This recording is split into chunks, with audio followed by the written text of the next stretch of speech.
Hi friends, welcome to my channel Daily Homemade Specials. Today recipe garelu.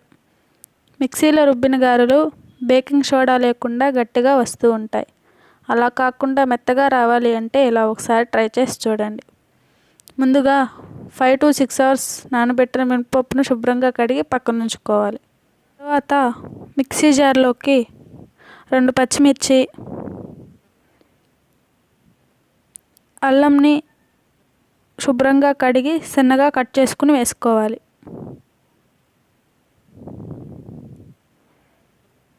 శుభ్రంగా కడిగి పక్కన ఉంచుకున్న మినపప్పును వేసుకోవాలి. ఇక్కడ నేను 1 కప్పు మినపప్పును తీసుకున్నాను. ఇందులోకి టేస్ట్కి తగినంత సాల్ట్ వేసి కొద్దిగా వాటర్ వేసి మెత్తగా గ్రైండ్ చేసుకోవాలి. గ్రైండ్ చేసిన పిండిని వేరొక బౌల్లోకి తీసుకోవాలి. దీనిని 1 or 2 hours ఫ్రిడ్జ్లో స్టోర్ చేసుకోవాలి. ఫ్రిడ్జ్లో స్టోర్ చేసుకున్న పిండిని ఆ రోజైనా వేసుకోవచ్చు, మరుసటి రోజైనా వేసుకోవచ్చు. ఫ్రిడ్జ్లో స్టోర్ చేసుకోవడం వల్ల మెత్తగా వస్తాయి. తర్వాత సన్నగా కట్ చేసిన కొత్తిమీర, సన్నగా కట్ చేసిన ఉల్లిపాయ వేసుకోవాలి.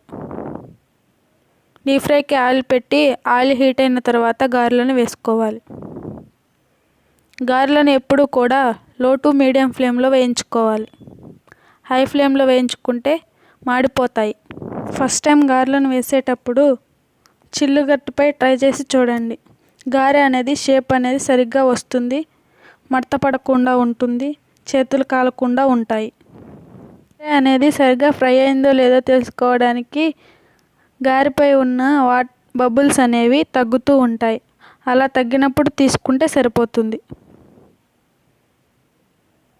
ఫస్ట్ టైం గారెలను ట్రై చేసేటప్పుడు చేతితో కాకుండా చిల్లుగట్టుతో ట్రై చేయండి.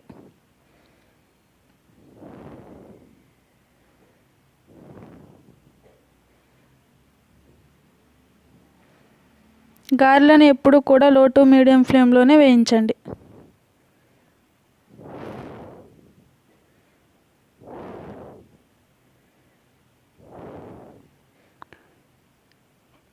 ఇలా పిండి మొత్తాన్ని గారెలుగా వేసి సర్వ్ చేసుకోండి.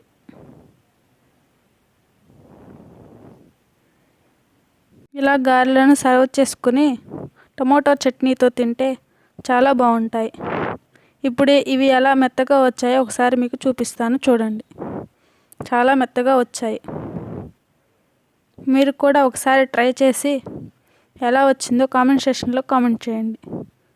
Thanks for watching. Please subscribe చేయండి.